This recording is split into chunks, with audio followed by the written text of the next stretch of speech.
کہ ٹرمپ اپنا یہ جو الیکشن جیت کے آیا ہے، جس مینیفیسٹو پہ جیت کے آیا ہے، اس کو بہت زیادہ خیال ہے، اور اس مینیفیسٹو میں کہیں پہ بھی اس دہشت گرد کی گرفتاری کا ذکر نہیں تھا۔ اگر ذکر تھا تو امریکہ کے اندر اور امریکہ کے باہر موجود اسٹیبلشمنٹس کا ذکر تھا، اور یہ جو بار بار کہا جا رہا تھا کہ طاقت کے مراکز جو ہیں ان کا ذکر تھا، اور پبلک سینٹیمنٹس کا ذکر تھا، ڈیموکریسیز کا ذکر تھا، اور اس پر وہ ٹرمپ نے بہت زیادہ زور دیا ہوا ہے۔ اور ٹرمپ کسی قیمت پہ بھی، یہ میری ذاتی رائے ہے، ہو سکتا ہے آپ اس سے اختلاف کریں، کہ ٹرمپ جو ہے کسی قیمت پہ بھی اس دفعہ اپنے ووٹرز کے ساتھ کیے ہوئے وعدے جو ہے وہ فراموش نہیں کرے گا، یا کر نہیں پائے گا۔ اگر کرنا بھی چاہے گا تو کر نہیں پائے گا۔ ٹرمپ کے ارد گرد جتنے بھی لوگ موجود ہیں وہ ٹرمپ کو وہ وعدے نہیں بھولنے دیں گے۔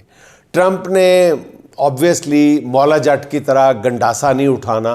اگر گھی سیدھی انگلی سے ہی نکل آئے گا تو انگلی ٹیڑھی کرنے کی ضرورت ہی کیا ہے۔ اس بات کا گزشتہ روز بھی اشارہ کیا تھا کہ اس بات کے غالب امکانات موجود ہیں کہ پاکستان میں حالات کی درستی کے لیے اگر کچھ امریکہ سے اشارہ ہونا ہے تو وہ شاید اشارہ جو ہے وہ اوپنلی نہ ہو، اور بغیر اشارے کے ہی وہ کام ہو جائے، اور اس کے بعض آثار جو ہیں وہ نظر آنا شروع ہو گئے۔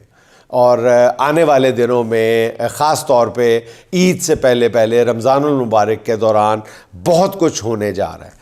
ناظرین، ملکی سیاست نہایت ہی دلچسپ موڑ مڑ چکی ہے۔ جو خبریں اس خاکسار کو ملی ہیں ان کی بنیاد پہ میں یہ کہہ سکتا ہوں کہ آنے والے دنوں میں سیاسی منظرنامے پہ جو فلم چلنے والی ہے وہ کھڑکی توڑ رش لے گی۔ ابھی ہدایت کار اس فلم کی کاسٹ پہ کام کر رہا ہے۔ حیران کن طور پہ اس فلم کا ہدایت کار اس مقام سے دور ہے جہاں فلم کی عکس بندی ہوگی، اور خیال یہ بھی ہے کہ اس فلم کا ہوم ورک اسی رمضان کے مہینے میں مکمل کر لیا جائے گا، اور عید کے بعد بلکہ فوراً بعد عید کی شوٹنگ شروع ہو جائے گی، فلم کی شوٹنگ شروع ہو جائے گی۔ فلم کے کچھ حصے جو ہیں وہ سڑکوں پہ فلمائے جائیں گے، جبکہ کلائمیکس کے سین جو ہیں وہ فلمانے کے لیے پارلیمنٹ کا انتخاب کیا جائے گا۔ اس فلم کا مرکزی خیال مولانا فضل الرحمان صاحب نے دیا ہے۔ ہاں جی، حیران نہ ہو، مولانا ہے تو کیا ہوا، مولانا یہ وہ والی فلم تھوڑا ہے۔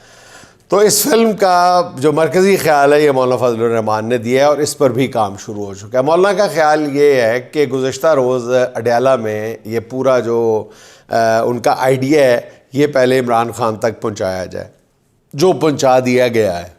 اب ذرائع یہ کہتے ہیں کہ یہ خیال سننے کے بعد عمران خان نے بیرسٹر سلمان اکرم راجہ کے کان میں کافی دیر تک سرگوشی کی ہے، اور اس کا اظہار جو ہے گزشتہ روز سلمان اکرم راجہ نے میڈیا کے سامنے بھی کچھ اور لفظوں میں کر دیا ہے، بدلے ہوئے لفظوں میں کر دیا۔ ان کا کہنا یہ تھا کہ عمران خان نے انہیں مولانا کے حوالے سے جو پیغام دیا ہے وہ جلد مولانا کو پہنچا دیں گے۔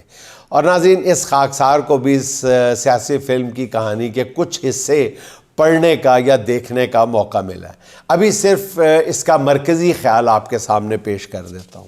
کہانی کچھ یوں ہے ناظرین کہ فلم کی ابتدا عید کے بعد سڑکوں پر احتجاج کے سین فلمانے سے ہوگی، اور اس سین کو بنانے کے لیے مولانا سے کہا گیا ہے کہ وہ بھی اپنے کردار اس سین میں شامل کریں۔ یعنی جیسے ہی سڑکیں گرم ہوں گی تو اگلا سین پارلیمنٹ کے اندر فلمایا جائے گا، جہاں مولانا کا کردار جو ہے سب سے جاندار رکھا گیا ہے۔ میں ریپیٹ کر دیتا ہوں کہ پارلیمنٹ کے اندر والے سین میں سب سے زیادہ جاندار کردار خود مولانا کا رکھا گیا۔ پارلیمنٹ والا سین مولانا نے خود تحریر کیا ہے، جس کے مطابق پیپلز پارٹی کو ساتھ ملا کر حکومت کے خلاف گیم شروع کی جائے گی، جس میں پی ٹی آئی کے پارلیمانی کردار بھی بھرپور ساتھ دیں گے۔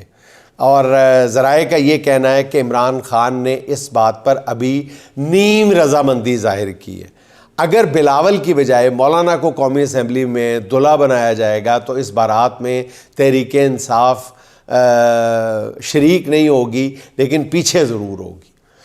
ناظرین، اگر آپ کو اس فلم کی ابھی بھی سمجھ نہیں آ رہی تو پیپلز پارٹی کے رہنما نوید قمر کا یہ بیان سن لیں کہ وہ کہتے ہیں کہ حکومت کو بجٹ میں ووٹ نہ دینے کا آپشن موجود ہے۔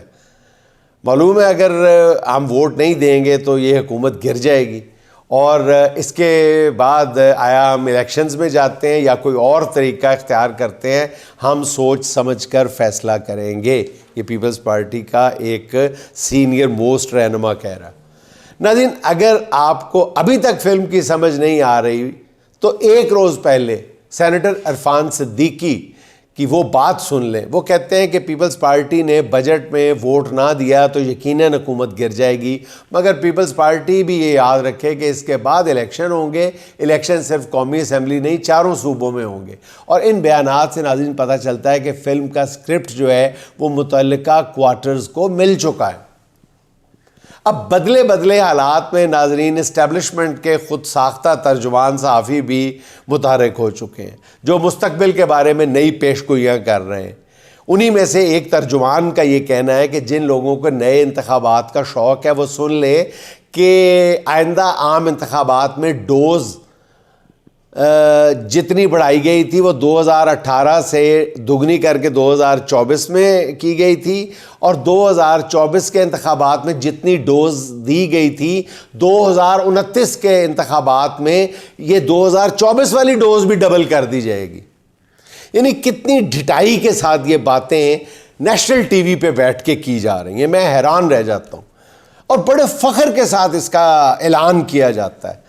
اس پر شرمندگی کا اظہار نہیں کیا جاتا، کہا جاتا ہے کہ جی 2018 میں تو تھوڑی سی ڈوز تھی، 2024 میں وہ ڈوز ذرا ڈبل کر دی گئی، 2029 میں اس سے بھی زیادہ رگڑا دیا جائے گا۔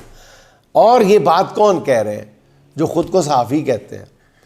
اس خود ساختہ ترجمان کا یہ کہنا ہے کہ ان انتخابات میں جو غلطیاں رہ گئی ہیں وہ آئندہ انتخابات میں دور کر لی جائیں گی۔ استغفر اللہ، یہ باتیں کہتے ہوئے ہمارے مطلب ہونٹ کیوں نہیں کانپتے؟ میں یہ سوچ رہا ہوں کتنے فخر کے ساتھ ہم کہہ رہے ہیں کہ اگلے انتخابات میں اور دھاندلی، اس سے اگلے انتخابات میں اور زیادہ دھاندلی، جو کوئی کسر رہ گئی اس کو بھی کسر رہ کون سی گئی ہے؟ کون سی کسر چھوڑی تھی 2024 کے انتخابات میں آپ لوگوں نے؟ یعنی اب دھڑلے سے کہا جا رہا ہے کہ اگلی یہ جو کسر رہ گئی تھی یہ اگلے انتخابات میں پوری کر لی، یعنی دھاندلی کے جو کھلے ثبوت سوشل میڈیا کے ہاتھ لگ گئے ہیں، آئندہ دھاندلی کرتے ہوئے اس غلطی کا پہلے سے تدارک کر لیا جائے گا، میڈیا کے ہاتھ ثبوت نہیں لگنے دیے جائیں گے۔ یہی کہنا چاہ رہے ہیں آپ؟ مجھے سمجھ نہیں آتی کہ وہ ایسی باتیں کسی کے کہنے پہ کر رہے ہیں یا اپنے جذبات کی رو میں بہہ کر اپنے مہربانوں کو کسی نہ کسی انداز میں شرمندہ کروا رہے ہیں، دانستہ طور پہ شرمندہ کروا رہے ہیں، تاکہ پتہ چل جائے کہ جی میں تو کسی کے کہنے پہ یہ بات کر رہا تھا۔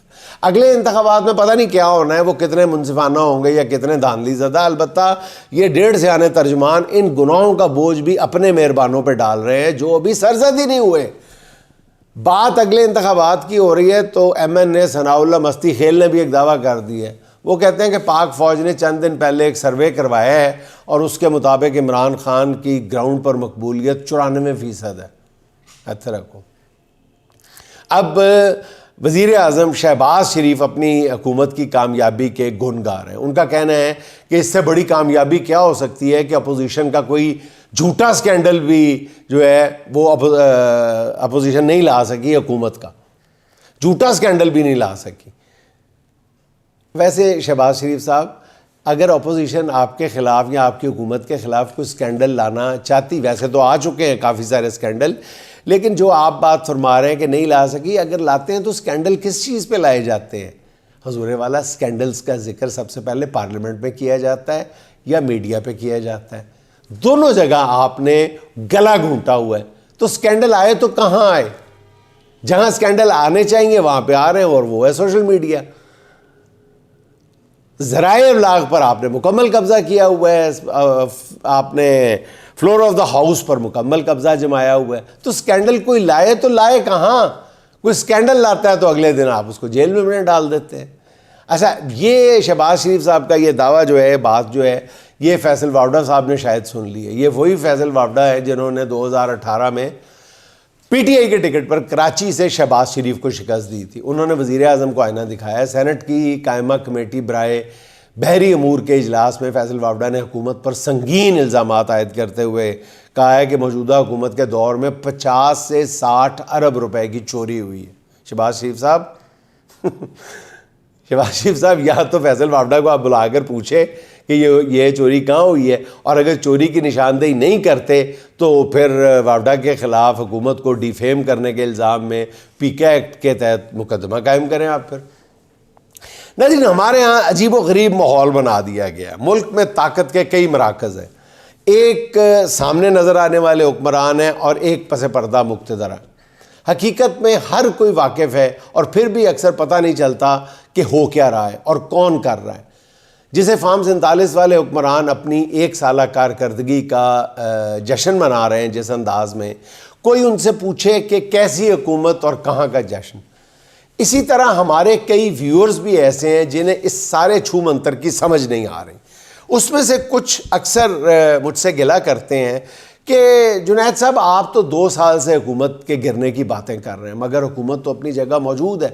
تو میں اپنے ایسے سادہ دل ویور سے صرف اتنا عرض کرنا چاہتا ہوں کہ پہلی بات تو یہ ہے کہ میں ان وی لاگرز میں سے نہیں ہوں جو اپنے ناظرین کو ایسے خواب دکھانا چاہتے ہیں جن کی تعبیر کسی صورت ممکن نہیں ہے۔